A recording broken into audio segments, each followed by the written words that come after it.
I got to tell you, buying this tractor, one of the best investments that I've made. I have loved it. I've loved it in the winter, in plowing, some of the dirt jobs that we've done and that you've seen, and we've got a lot more coming up that you'll see as well. But I wanted to take kind of a pause right now and go over the rather lengthy list of upgrades that I've done to the tractor. And whether you've got a 2038R or John Deere, Kubota, Mahindra, it doesn't matter. A lot of these upgrades are going to be applicable for just about any tractor out there. So let's take a trip around the tractor and take a look at what we've done. Thanks for joining us. So let's start right here at the bucket. And you can see I've added some bolt-on hooks. And also, by the way, anything that you see in this video, first of all, there's going to be a separate video on the installation of these products. But if you'd like any information, manufacturer's price, part numbers, things like that, put it down in the comments and I'll answer every one, I promise. This is from JU Fabworks, as I remember correctly, and it's a little bit more versatile. One thing I like these hooks closer together for is, and you'll see in an upcoming video, of having to pull rebar out of the ground, and having the chains at a little bit tighter V just really helps an awful lot. So this is not really an upgrade, and you probably have seen these in some of our other videos. I just absolutely love this. You put the bucket up all the way, and then you put this behind the cylinder, and it keeps, well, it keeps you from getting killed. I mean, from, if you ever had a hydraulic blowout and you're under the bucket working on the front of the tractor or what have you, it's going to save you from getting smushed. So the 511 grill guard, very simple installation.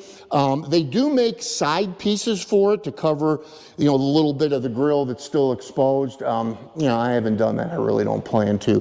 This was affordable, again, easy, and it just makes sense. If you're working really with anything at all, anything can go through the front grill and into your radiator, so this makes an awful lot of sense. Hey, by the way, if you enjoy our videos, we sure would appreciate a thumbs up. That's how YouTube determines if our videos are seen or not. So that thumbs up just means an awful lot to us. If I had to name one accessory, option, upgrade, what have you, that you need to do as a tractor owner, it would be rim guard in the rear tires. I mean, think about it this way. Now, with these size tires, we added, if my memory is correct, about 243 pounds per tire. So close to 500 pounds of ballast that you don't have to think about. It keeps the tractor more stable, and it gives you some more power without the rear tires slipping when you're going into product. So rim guard in the tires. Now, also in the rear and the front wheels, I've added Bora wheel spacers. I've got 3-inch spacers on the rear and 1.5 inches on the front of the tractor. That increases the stance of the tractor. These tractors are tippy. We all know that. We've seen the horrible videos of guys flipping their tractors. Between the wider stance, the 500 pounds of rear ballast from rim guard, plus whatever else you've got on the back end, your attachment or what have you, you increase your odds of, you know, staying safe, which is ultra important. Also on the rear wheels, I've got wheel weights, 70 pounds on each wheel. So again, just trying to do everything that I can to stay safe. And I love the quality of the Bora wheel spacers. In my mind, they're the best on the market. While we're on the side of the tractor, these are brush guards.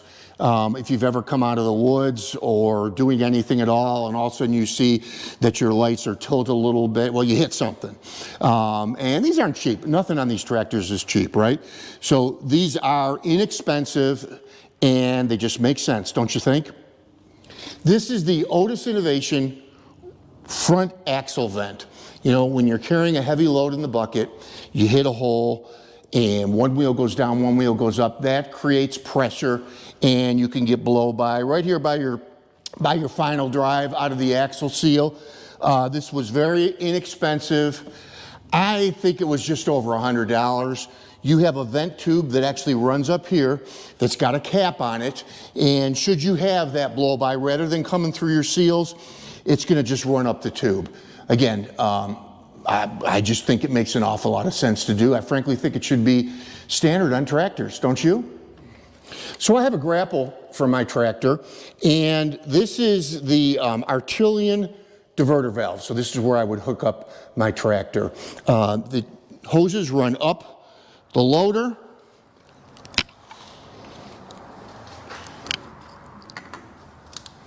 and then into this valve right here.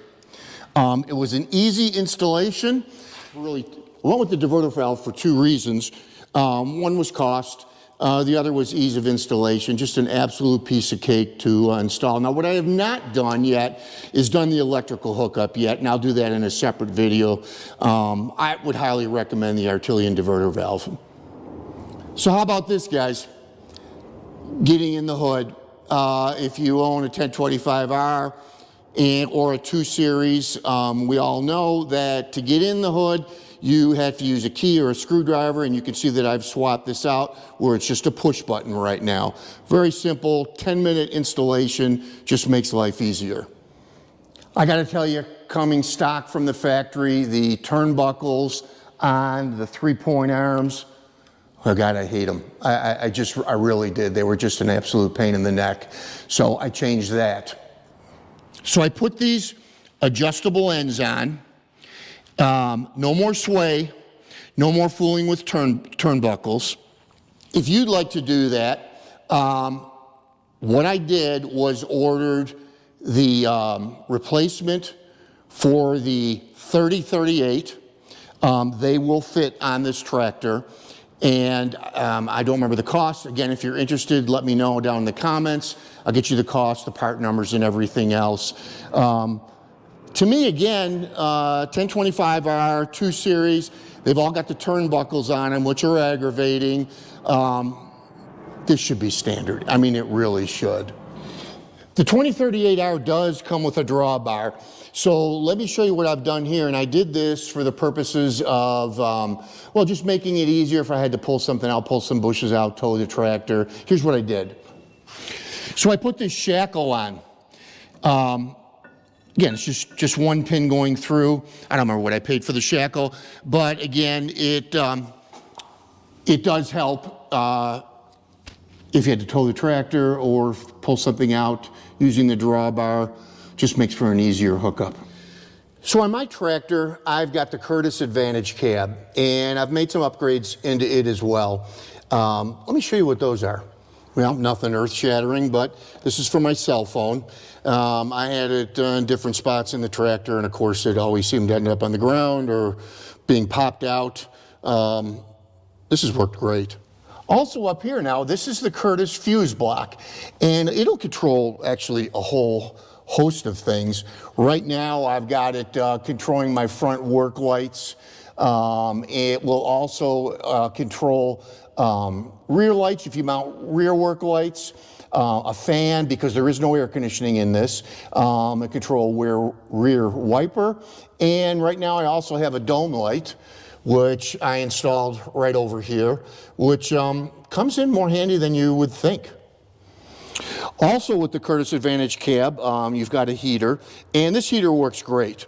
It, of course, runs off of the hot water coming out of your radiator, and down at the bottom, if you look, there is a shut-off valve, which I have shut off right now for summer. And then right above the heater is a front wiper. So one thing that I have done that I'm not going to show you how to do, for obvious reasons, this is a litigious society that we live in, but I have disconnected the seat switch, which if you come out of the seat for any reason at all, it's going to kill the tractor. Here's the problem, is that when I'm working with the forks, working with the bucket, sitting in the operator station, I can't see the edge of the bucket. I mean, I can look out the corner and just catch a corner, but sometimes I want to stand up, and especially if I'm doing something delicate, like say popping 4x4s out of the ground or something like that, and having the seat switch on, it just doesn't work for me. That's a decision that you're going to have to make. But for me, I disconnected it. So let me also show you the attachments that I've got for the 2038R. Up here in the top, You've got the box blade, and you can see I've got to get a bigger pallet for it. It's tilted right now. That should be fun getting down. Here I've got the grapple, and here I've got the Dirt Dog pulverizer. Bought this from Good Works Tractor from Courtney, who was great, by the way. I mean, great service. And I'm looking forward to using this in the right applications. Also, the forks. I just don't think any tractor owner should be without forks. These are the Frontier forks. They work great. And you can vary the length, whichever you think is best for you. These are fantastic. Obviously, they're essential for me in that I store my attachments up on pallet racks. I don't know how you'd get them down without the forks. By far, my favorite attachment is the tiller. I don't just use it to rototill gardens, though I do that. And you'll see in our videos, I use it in a wide variety of applications. This is the Frontier 3062. Works fantastic. I've never had a single bit of problems with it. I had the smaller Frontier tiller for the 1025R. Worked fantastic. Last but not least is the ballast box. I've got this filled with sand and also concrete. I can't remember the weight on it, to be honest with you, full. It's pretty considerable though. I've not used this a lot because I almost always have a rear attachment on the tractor, and having the wheel weights and rim guard and the tires, I've already got a pretty good amount of ballast, so adding a rear attachment always seems to be sufficient. But if I was doing a job where I just needed the front end loader, for instance, snow plowing, I used to only plow with the front loader. This year though, if you saw our videos, I used the box blade a lot, which worked great. But if I didn't have the box blade on, I'd put this on. Well, can you tell how much I love this tractor? Yeah, I do. For me, it's great. One of the reasons to purchase it, I upgraded from the 1025R because I wanted a little bit more power. I wanted a little bit heavier tractor. But, you know, to go to a 3 or a 4 series, for me, for what I do, doesn't make much sense. I've got to be able to get this into people's backyards. It's already tough getting through some gates. Some jobs I have to turn down because I simply can't get through the gate. So it's, you know, the 38 horsepower turbocharged, and does great for me. I hope you enjoyed this video. Hey, to those of you that have subscribed, thank you so much. If you haven't, please subscribe, hit that little bell, and you'll get notified every time we have a new video out. And once again, anything that you've seen today in videos, if you'd like more information, put a link, or excuse me, a comment down below, and I'll answer you right away, give you whatever information you want. I'll even tell you what the corresponding video is. God bless you all, and thank you so much for joining us on Tractors in Life.